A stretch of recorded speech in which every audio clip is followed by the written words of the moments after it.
Bonjour le Scorpion. Je t'ai fait 4 cartes pour le mois de février 2019.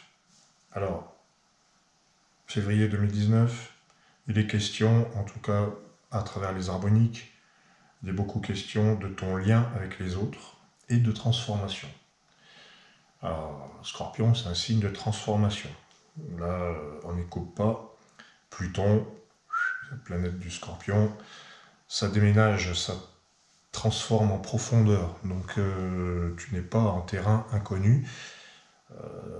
Alors, quelle est la première carte qui t'est attribuée? L'aura.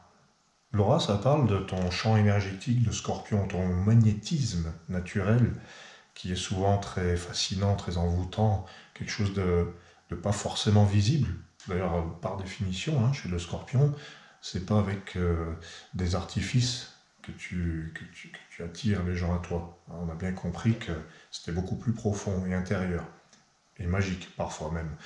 Donc le Scorpion, là, on parle de ton rayonnement en février. Est-ce que ça veut dire que tu vas rayonner? Eh ben, je te le souhaite en tout cas. Mais ton rayonnement va prendre une nouvelle dimension.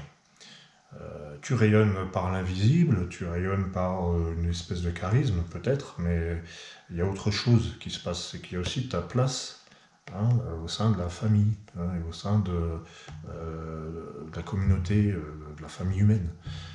Là, en première carte, l'aura, c'est pas dit que tu déploies le maximum de tes couleurs, c'est pas sûr. Quand ça tombe en premier, on nous dit plutôt l'inverse, on nous dit là, tu es en mode protection. Tout est intériorisé. C'est fréquent peut-être chez le Scorpion. Mais là, la première carte étant l'aura, on te dit qu'en février, tu vas peut-être faire sortir quelque chose de toi, l'exprimer. Ça sera peut-être moins subtil que d'habitude, mais ça sera plus visible pour les autres. Donc on parle de ta place dans la famille, de comment tu agis, comment tu interagis, parce qu'en plus, la deuxième carte qui symbolise la famille, parce qu'il y en a quand même deux au moins, peut-être même plus, mais là, l'arbre, c'est clairement, voilà, c'est l'arbre généalogique, c'est les proches aussi, c'est toutes les ramifications, le père, la mère, les enfants. Bon. L'aura plus l'arbre, quel est ton rayonnement avec tes proches? Comment ça se passe? Je te dis ça parce que voilà, la troisième carte, c'est la foudre. Il y a une transformation qui va se faire. Ça, c'est une carte, une harmonique, l'harmonique 11, qui a une vibration très proche de toi. Quelque chose d'assez intense et puissant. Donc la foudre, c'est pas forcément une carte de cassure. Moi, je le vois plutôt comme une reconnexion entre le ciel et la terre. Parce que la foudre, elle vient pas que du ciel. Ça vient aussi de par terre. Donc c'est une reconnexion. Tu te reconnectes à ton pouvoir parce que tu l'as peut-être perdu, ton pouvoir sur ta vie, parce que voilà, les rôles dans la famille, au sein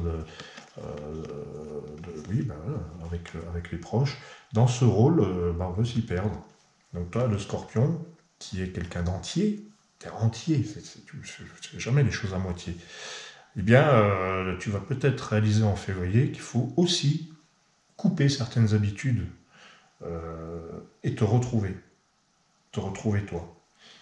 Il y a des choses qui ne fonctionnent plus dans ce clan. Ça ne fonctionne pas, il faut changer quelque chose. Il faut te libérer et reprendre ton pouvoir absolument.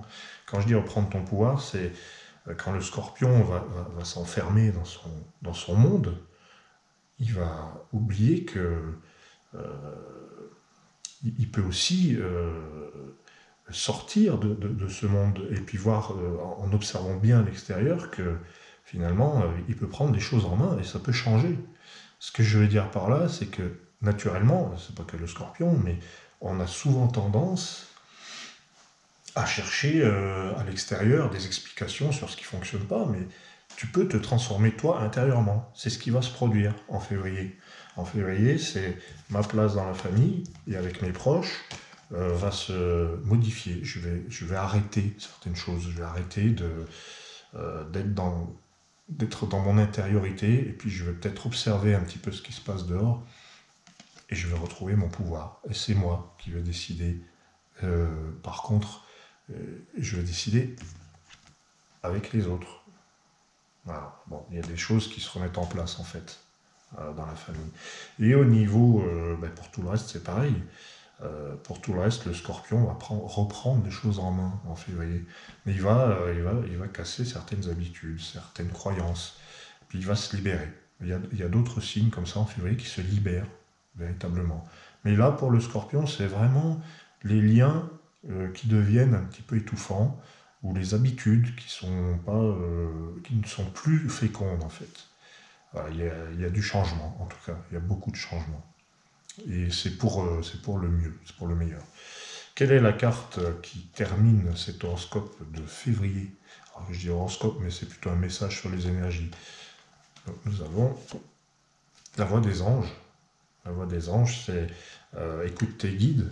Alors, écoute tes guides, et puis ton inspiration, ton intuition proverbiale chez le scorpion. C'est un intuitif formidable, le scorpion.